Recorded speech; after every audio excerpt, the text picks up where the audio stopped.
We're going to do diaphragmatic breath. We're going to do that for 3 minutes. And what I want you to do is to think about your postural alignment before you start. So we want to have the ribs tucked in. So adjusting them, draw the ribs in towards each other. If you're not sure if that's happening, have a little giggle. Or if that makes you feel self-conscious, do breath as though you are steaming up a mirror, and that'll help draw them in. You want the pelvis to be in a neutral position, so hip bones, pubic bone are going to be in line with each other. Shoulders are going to be down away from the ears, shoulder blades pressing down into the floor. When you breathe in, I want you to create expanse, and as you're breathing out, I want you to think about drawing up from the soles of the feet, through the legs, through the pelvic floor, up through the abdomen, and fully empty the air from your lungs. This is about trying to work our diaphragm. So we want the diaphragm in the inhale to push down, so we want the belly to rise, but we're not using the tummy muscles to push that out, because that's not the diaphragm working.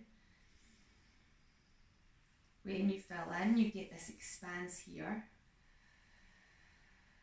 And then when you're moving out, get this sense of drawing in. Try and have your breath around 4 counts in and 6 counts out. You might need to slightly adjust that depending on your own individual personal needs. You can do this lying on the floor, you can do this sitting in a chair, you can do this standing up, any position, but you need to make sure pelvis is in neutral, ribs are tucked in, shoulders are back and down, feet are planted into the floor, so we can use our active arches to help stimulate the diaphragm muscle and the pelvic floor muscle.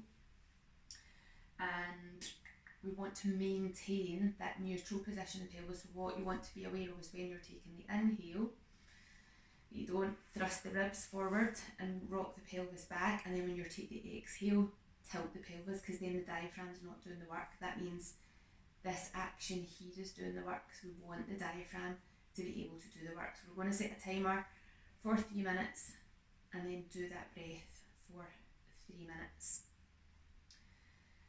Notice while you're doing it how you feel. So do you feel tense in any particular place? Do you find that you're feeling restrictions, maybe in the pelvis, maybe in the rib cage, maybe in the tummy? Maybe you're holding tension there on the inhale and you're not allowing that rise and fall to happen. So I want you to really pay attention. Also check the shoulders are not coming up around the ears and we're not clenching through the jaw. It might help for you to find a 3-minute music track that allows you to breathe at a steady rhythm, or it might just be a timer on your phone.